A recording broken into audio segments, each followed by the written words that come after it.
The other aspect that we do as curators is develop the museum exhibit.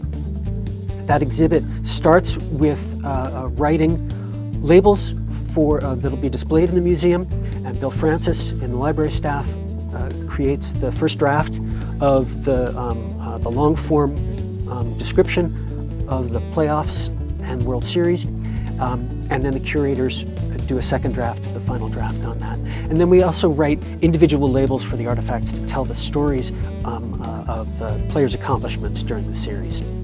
We take that script and then work with the designer. Dan Wallace is the designer for this exhibit, and we create the themes and graphic feel that we want for the particular exhibit. With this year, it was a very interesting story having two wildcard teams do as well as they did. The possibility of a new dynasty being formed with the Giants coming in yet again, and then the Kansas City Royals, which was basically the rebirth of, sport fanaticism within probably one of the quintessentially American baseball towns. Kansas City's just rife with history and fervor, and it was great to see that come to such a large stage. Design-wise, just dealing with colors and stuff, you're looking on one side, you have the Giants with their predominantly black and orange, and then on the other side, the Royals with their predominantly blue and white. That's a really fun thing to play with as far as like the artifacts that are going to be coming in. They're going to have a natural contrast to them, so the ability to put the two of them against each other is really fun to play with. And then you look at the series yourself, and it was such a back and forth. Each team delivered so many knockout blows that in another series would have been the end of the series. So being able to play with all of those ideas, you think about what the shifting dichotomy between the two of them was.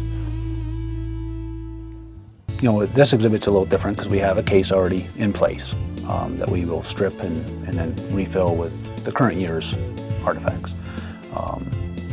So from that point, we strip the case. The designer will get the design of the artifact or the case that he wants. We then will print it out, mount it, install the background graphics, and then it's ready for the installation of the artifacts. Basically now we use a HP latex printer, and that came in through HP, and it allows us to do anything up to 60 inches wide. Typically we only do 42 inches wide graphics. Prior to that, less environmentally friendly, we used an inkjet printer, which of course if it got wet, it would run and smear. With the latex, it's already cured, dried. When it comes out of the printer, you can touch it, you can do anything with it. So we don't have to laminate, there's no over laminates we have to put on, which saves us material costs, plus it also saves us in labor savings. First thing I need is the layout from the designer. So once I have the layout, I can decide how the objects will be mounted, and I do a little a table in it saying what it is, what its measurements are, how it will be mounted, if it's going to be off the back wall, if it's sitting on the deck, things like that, and then what type of mount it's going to be. So today what we have with the caps are Ethafoam carved inserts that just pop in to the cap like that, and then this will be coming off the wall, and so I have some brass mounts that will eventually get inserted like this and then into the wall. So these still need to be painted the proper color to, so you won't really notice them. And then the shoes I've stuffed with archival tissue paper, and they're just going to sit on the deck.